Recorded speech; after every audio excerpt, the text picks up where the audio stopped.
Bonjour Sylvie, bonjour David. Voici la capsule vidéo de l'équipe B sur l'entretien avec les finissants. Merci beaucoup et bon visionnage. Donc, pour la catégorie 1 des questions, c'est le cheminement universitaire. Donc, on a choisi la question « À quel moment jugez-vous bon de commencer à faire de la suppléance? » Donc, on a eu plusieurs réponses différentes. On a eu « Quand on se sent prêt », fait que dans le fond, c'est pas soucier de quand les autres commencent, de pas se mettre de pression par rapport à commencer vite ou quoi que ce soit, mais vraiment d'y aller quand on se sent prêt à y aller pour être confortable dans l'environnement de la classe. Sinon, c'est une autre réponse, c'est quand on est confiant de nos connaissances. Donc, si on ne se sent pas confiant à aller enseigner une matière qu'on ne connaît pas vraiment, ben peut-être pas y aller ou juste d'attendre d'avoir plus de connaissances, plus d'expérience. Sinon, une autre réponse intéressante qu'on a trouvée, c'est que on s'est fait dire qu'on pourrait attendre après notre premier stage, après qu'on a eu une expérience encadrée avec l'aide d'un autre enseignant. Comme ça, tu sais un peu plus comment ça se déroule dans une classe en général, autant en éducation physique dans une autre matière. Sinon, on s'est fait dire qu'on peut commencer dès qu'on veut, parce que c'est une occasion d'essayer puis d'apprendre des affaires. Donc, c'est de l'expérience qui est facile à aller chercher, si on peut dire. Donc, ça, c'était vraiment un aspect vraiment intéressant du cheminement de la suppléance. Sinon, une autre question par rapport au cheminement universitaire, c'était si c'était à recommencer, à quels aspects portez-vous plus attention au cours de la formation initiale? Donc, on a eu plusieurs réponses aussi. Donc, on a eu juste les cours en général, de tenir plus de porter attention à tous les cours, sont vraiment importants, puis que ça nous fait grandir dans les apprentissages, puis ça peut juste nous aider. Sinon, dans les cours didactiques, on se fait dire que c'est vraiment le fun de faire ça parce qu'on a beaucoup de plaisir avec nos amis, on apprend différentes techniques de jeu, donc c'était vraiment quand même un cours à avoir porté de l'attention pour agrandir nos apprentissages, encore une fois.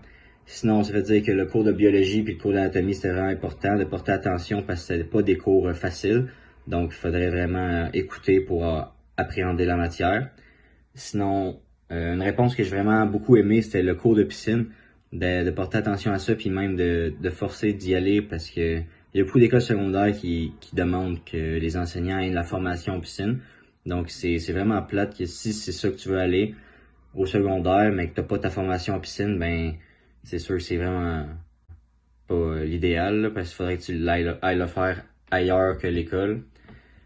Sinon, un autre aspect qui est un peu différent, qui est moins relié au cours, c'est choisir des bons équipiers lorsque c'est le temps de faire un travail d'équipe. De pas choisir nécessairement tes amis avec qui tu t'entends bien, mais que tu vas vraiment jaser beaucoup de temps, mais plus choisir des personnes avec qui tu sais que tu vas bien travailler, tu vas respecter leurs échéances et que le travail va être en somme une réussite.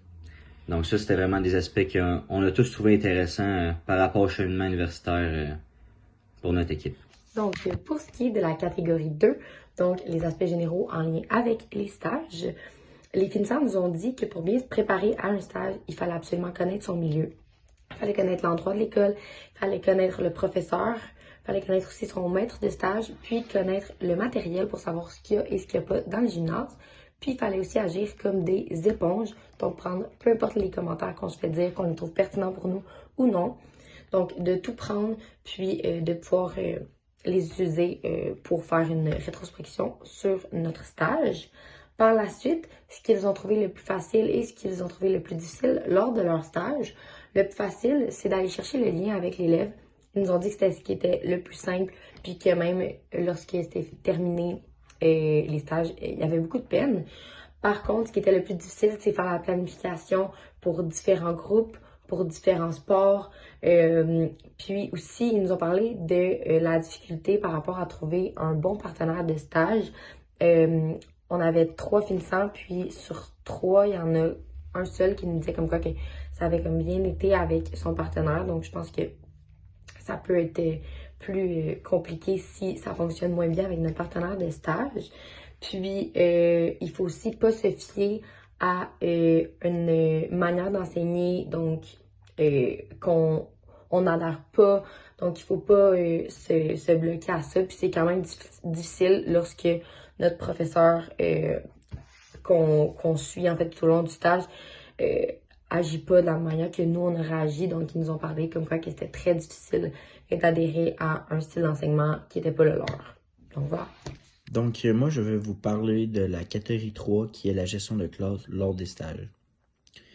La première question que nous avons posée aux finissants, c'est comment faire pour obtenir l'intérêt des jeunes, attirer leur attention et les motiver. Donc, ce que les quatrième année nous ont dit, c'est qu'en fait, pour attirer leur intérêt, c'est sûr que nous, en tant qu'enseignants, il faut qu'on soit motivés. Il faut que quand nous, on arrive pour enseigner, faut qu'on ait l'air de vouloir d'être là. Donc ici, on parle de dynamisme, on parle d'implication, d'intensité aussi, selon moi, dans les activités que nous créons. Donc tout ça, on peut le faire à travers de symbolisation, par exemple, au primaire. Puis même au secondaire, on peut parler aussi de leur expliquer pourquoi est-ce que on fait ce sport-là, pourquoi est-ce que on fait cette technique-là au lieu d'une autre. Donc voilà pour cette question. Donc la prochaine question que nous leur avons posée, c'est de façon générale, y a-t-il beaucoup de disciplines à faire lors des stages? Et si oui, comment s'y prendre pour bien la gérer en classe? Donc ce qui nous a été mentionné par les finissants, c'est que tout part du lien que tu crées avec les jeunes. Donc c'est sûr que si dès le jour 1, tu fais les efforts pour tisser des liens avec les jeunes, ben ensuite, ta gestion de classe va être plus facile à faire, certainement, puisque les jeunes vont avoir un certain respect pour toi, puis ils vont te connaître, puis ils vont avoir un certain lien avec toi. Donc ensuite, si c'est vraiment de s'intéresser à eux, c'est apprendre à les connaître. Même, ça peut être banal, mais connaître leur nom. Donc pour la prochaine question que nous avons posée aux finissants, c'est comment gérer une classe ayant plusieurs élèves avec des problèmes de comportement.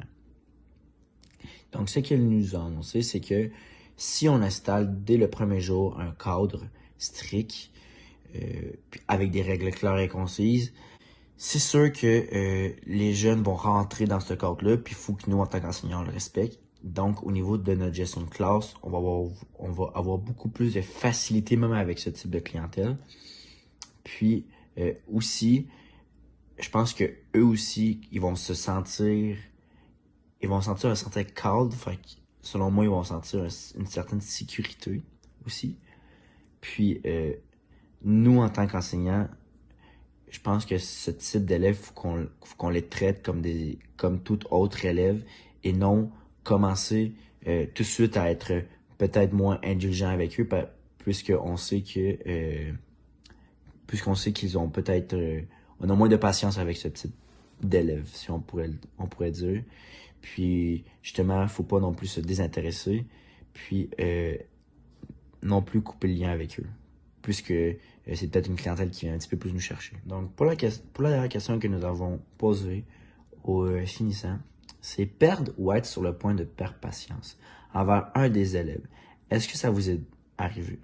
Comment réagir pendant et à la suite de cette expérience? Que conseillez-vous à la suite de cette expérience? Donc, ce qu'ils nous ont donné comme conseil, c'est premièrement de respirer, garder son calme, de prendre un pas de recul, puis de réfléchir avant de dire ou commettre une action que peut-être après ça pourrait affecter notre image professionnelle ou même notre statut au sein de l'école. Puisque un jeune pourrait très bien aller le dire à un enseignant ou à un directeur, puis après ça pourrait se retourner contre nous. Donc, c'est de laisser le temps, puis même, je pense, c'est de ne pas se laisser emporter par nos émotions, puis de réagir de façon professionnelle. Pour la catégorie 4, qui constitue le programme de formation de l'École québécoise, nous avons choisi de poser la question suivante à l'équipe 1 des finissants. Quelle est la place de l'éducation physique et à la santé dans les écoles? La façon qu'ils ont exprimé leur réponse est que dans le cadre de l'école, les professeurs en EPS ont deux rôles principaux. Un est d'enseigner et deux est d'être un leader positif dans les écoles. L'EPS prend une place importante maintenant. Les professeurs d'éducation physique sont de plus en plus convoqués et utilisés afin de construire différents programmes de sport dans les écoles ou dans différentes compétitions comme les Cubes Énergie. Et il faut s'impliquer dans nos écoles en établissant des jeux, des compétitions et même plus. Il faut propager le sport aux élèves et un bon départ est de créer des projets dont les élèves doivent s'impliquer. Nous avons vraiment adoré la réponse que les quatrièmes années nous ont donnée, car ils ont vraiment élaboré sur la question et ils ont chacun expliqué leur point de vue, ce qui nous a mené à avoir une réponse complète que nous allons pouvoir impliquer tout au long de nos parcours en professeurs d'éduc. Alors, la catégorie 5 de questions lors d'entrevue était sur les conditions de travail en éducation physique et à la santé. Notre question qu'on a posée aux 3 étudiants était comment est-ce que les enseignants en EPS évaluent-ils le progrès et les performances des élèves? Alors, leur réponse a été que premièrement, les profs en EPS vont définir des critères d'évaluation. Donc, par exemple, à quel point ils veulent que les élèves développent certaines habiletés motrices, certaines connaissances tactiques, qui participent, qui soient engagés, qui aient une belle progression individuelle par rapport à leur point de départ, par exemple. Deuxièmement, ce serait de communiquer ces attentes-là avec les élèves. Donc, avant de les évaluer, c'est vraiment important de mettre en évidence devant les élèves, de leur faire comprendre les objectifs d'apprentissage et les critères d'évaluation. Donc, soit par des démonstrations, par des discussions en classe, des feuilles, des documents qui présentent les critères. Donc, la réponse qu'ils nous ont donnée, c'est que c'était vraiment important que les élèves sachent ce sur quoi ils sont évalués pour leur permettre de pouvoir agir en conséquence et pour pas qu'ils soient surpris par leurs notes à la fin de l'année. Donc ça, c'était une grosse partie de leur réponse. Sinon, ils les évaluent bien sûr avec des évaluations formatives et sommatives. Donc, ça peut être une très bonne idée pour les profs de PS de faire en sorte que les élèves aient des pratiques avant d'être évalués. Donc, ça, c'était un autre élément de réponse. Sinon, ils ont parlé d'adapter leurs critères d'évaluation aux besoins des élèves parce que, selon eux, chaque élève est unique et les enseignants doivent tenir compte des différences individuelles en matière de capacité physique ou cognitive pour qu'ils adaptent leur évaluation. Sinon, en résumé, dans le fond, c'est que l'évaluation en EPS, c'est pas juste une mesure de performance brute selon eux, c'est aussi une mesure de l'engagement, de l'effort et de la progression individuelle des élèves. C'est vraiment propre à chaque professeur d'évaluer ça et de soutenir les élèves dans leur développement global dans le cours d'EPS. Voilà. Salut Sylvie, salut David. Dans le fond, moi, je vais répondre à une question de la catégorie des questions personnelles. La question suivante, c'est comment gérez-vous les différences de niveau et de capacité physique dans une même classe d'après ce que vous avez expérimenté en stage? Donc, d'après ce que les finissants ont expérimenté en stage. Dans le fond, pendant l'entrevue, ils nous ont mentionné comment gérer ces niveaux de difficulté-là, que ce soit par la capacité physique ou leur niveau. Dans le fond, ils nous ont dit que c'était bon de trouver des défis pour les gens à l'aise et les gens moins à l'aise. Donc, des défis personnels, des variantes, des tâches différentes. Et que c'était très important aussi d'être là pour eux et bien leur expliquer les consignes en les assistant d'une façon à ce qu'ils ne soient pas nécessairement vexés de leurs difficultés, qu'ils soient motivés à essayer et à réussir ce qu'ils trouvent difficile. Dans le fond, c'est les mots qu'ils nous ont dit pour mieux convenir à la question, c'était vraiment de faire vivre des réussites à tout le monde, peu importe leur niveau, donc de convenir à tout le monde globalement. Donc c'est tout pour notre capsule. Avant de terminer, je vais faire une petite conclusion avec vous de ce qu'on a retenu de l'entrevue avec les finissants. Dans le fond, après l'entrevue, on retient différents outils et différents conseils de la part de l'équipe 1. Leur connaissance et leur expérience en tant qu'élève et en tant que stagiaire ont vraiment pu nous éclairer sur différents aspects de l'éducation physique, autant sur le côté professionnel qu'en tant qu'élève.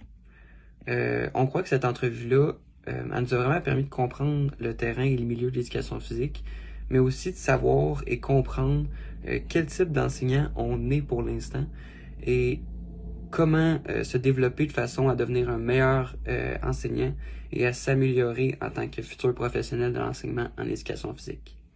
Donc, merci beaucoup. C'était tout pour nous et au plaisir de te revoir.